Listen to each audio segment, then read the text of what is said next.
میں گزارش کروں گا اظہار خیال کے لیے ماہر اقبالیات سربراہ شعبہ تحقیق اقبال اکیڈمی پاکستان محترم ڈاکٹر طاہر حمید تنولی صاحب۔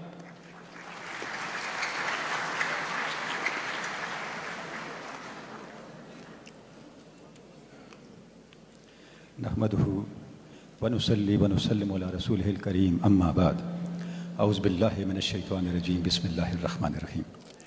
حضور شیخ الاسلام پروفیسر ڈاکٹر محمد طاہر القادری، جناب گورنر پنجاب، ارباب علم و دانش، خواتین و حضرات، آج کی یہ نشست منہاج القرآن کا ایک قدم ہے قرآن مجید کے ساتھ اپنے تعلق کو مزید پختہ کرنے کی طرف۔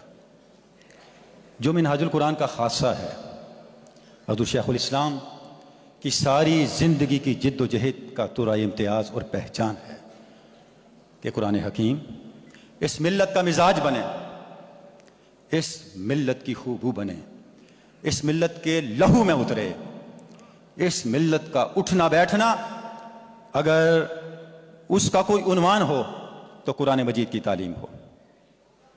قرآن انسائکلوپیڈیا اس آرزو کی ایک عملی شکل ہے۔ اللہ رب العزت نے ارشاد فرمایا وَلَا رَطْبٍ وَلَا يَابِسٍ إِلَّا فِي كِتَابٍ مُبِينٍ، یا یوں کہیے وَكُلَّ شَيْءٍ أَحْصَيْنَاهُ عَدَدًا، کائنات ارض و سما کی ہر شے کو اللہ رب العزت نے اس مبارک کتاب میں کسی نہ کسی صورت بیان فرمایا۔ ان کا احاطہ کرنے چلیں تو شاید سمندروں کی سیاہیاں، آسمانوں کے ورق اور کائنات کے تمام درختوں کی کلمیں کم پڑ جائیں، لیکن قرآن انسائکلوپیڈیا میں جس انداز سے مضامین کا احاطہ کیا گیا ہے وہ اپنے اندر ایک شان ندرت اور شان امتیاز رکھتا ہے۔ وہ شان ندرت اور شان امتیاز کیا ہے؟ جب آپ اس انسائکلوپیڈیا کو پڑھتے ہیں خواتین و حضرات، قرآن مجید کے مضامین سے آگہی ہوتی ہے، لیکن اس آگہی کے ساتھ ساتھ آپ کی ایک اپروچ بنتی ہے، آپ کا ایک زاویہ نگاہ بنتا ہے، آپ کا ایک تصور کائنات ڈیولپ ہوتا ہے، آپ کا ایک والڈن شینگ ڈیولپ ہوتا ہے۔ آپ کو پتہ چلتا ہے کہ میرا بنیادی عقیدہ، میرے بنیادی تصورات، میرا تصور زندگی، میرے مقاصد، میرے آدرش، میری آرزویں کس طرح ہونی چاہیے اور ان کی ترتیب کیا ہونی چاہیے۔ بہت کچھ کہا جا سکتا ہے، صرف دو باتیں عرض کروں گا۔ اس کتاب کے اندر، قرآن انسائکلوپیڈیا کے اندر جب ہم مضامین کو دیکھتے ہیں، میں صرف ایک مضمون کی طرف اشارہ کروں گا۔ عقائد، عبادات، معاملات، سائنسز، علوم، سب کا تذکرہ آپ کو اس انسائکلوپیڈیا میں ملے گا، لیکن جس تصور کی طرف میں اشارہ کرنا چاہوں گا وہ تصور تقدیر ہے۔ یہ وہ تصور ہے جس نے صدیوں سے اس ملت کے اندر مغالطے اور التباسات پیدا کیے، اور آج بھی آپ یہ نہیں کہہ سکتے کہ جس تصور تقدیر کو آپ لے کے عملاً چل رہے ہیں، میں اعتقادی سطح کی بات نہیں کر رہا، وہ تصور تقدیر جو ہماری زندگی کو ڈرائیو کر رہا ہے، آپ نہیں کہہ سکتے کہ یہ وہی تصور تقدیر ہے جو قرآن مجید نے دیا ہے۔ لیکن جب آپ قرآن انسائکلوپیڈیا کو پڑھتے ہیں، جس ترتیب کے ساتھ اس حقیقت کو اس کتاب میں بیان کر دیا گیا ہے، وہ آپ کے اندر اس تصور تقدیر کو تازہ کرتا ہے کہ آپ ایک ایسے انسان میں ڈلتے ہیں جو اس کائنات پہ حاکم ہو، جو اس کائنات کا مقتدر صاحب اختیار انسان ہو۔ سب سے پہلے یہ بتایا گیا کہ بنیادی تصور تقدیر یہ ہے کہ ام الکتاب اللہ کے پاس ہے۔ پھر یہ بتایا گیا کہ اللہ رب العزت نے ہر چیز کو ایک اندازے کے ساتھ پیدا کیا ہے، اور اس اندازے میں ہی انسان کا سارا اختیار ہے۔ قد جعل اللہ لکل شیء قدرا۔ جب آپ اس چیز کو دیکھتے ہیں اور اس کی بیک گراؤنڈ کو دیکھتے ہیں تو آپ پہ اس چیز کا انکشاف ہوتا ہے، اور اسی طرف شاید علامہ نے اشارہ کرتے ہوئے کہا تھا the Quranic concept of human destiny is partly ethical and partly biological. اس کا مطلب کیا ہے؟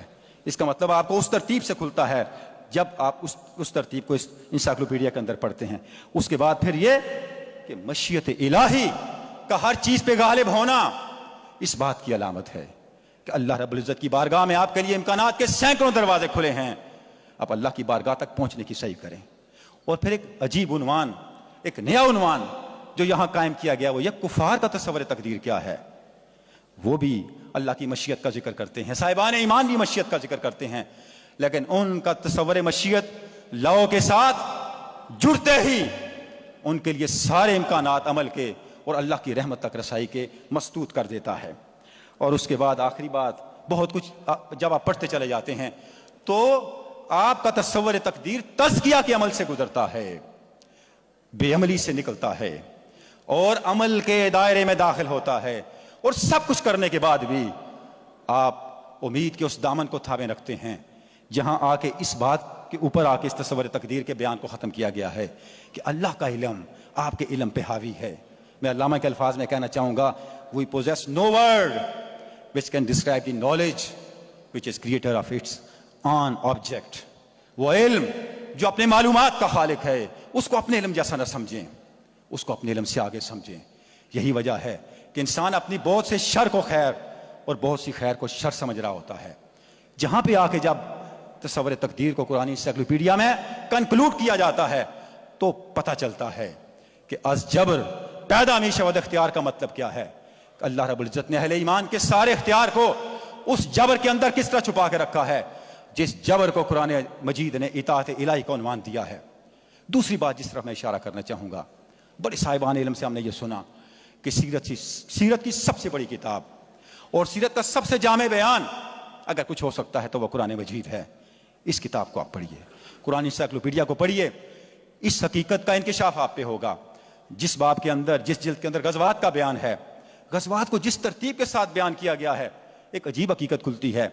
جب آپ غزوات کے بیان کو یہاں دیکھتے ہیں، قرآن مجید نے سب سے زیادہ جس غزوے کو سپیس دیا ہے وہ غزوہ بدر ہے، اور اس کے بعد جس غزوے کا سب سے زیادہ ذکر کیا وہ غزوہ تبوک ہے۔ اس حقیقت کو اس انسائکلوپیڈیا کے اندر اس پوری ترتیب کے ساتھ، واقعات کی اس منطقی اور جو سپیشو ٹیمپورل کانٹیکسٹ ہے اس کے ساتھ جس طرح بیان کیا گیا ہے، پتہ چلتا ہے کیوں ان دو غزوات کو اللہ رب العزت نے قرآن مجید میں بہت فوکس کیا۔ اس لیے غزوہ بدر آرگومنٹ ہے اللہ کا باطل پر حق کے غلبے کے لیے، اور غزوہ تبوک وہ غزوہ ہے جس میں ہتھیار اٹھائے بغیر مسلمان فتح کا سرمایہ لے کے آئے۔ کیوں لے کے آئے؟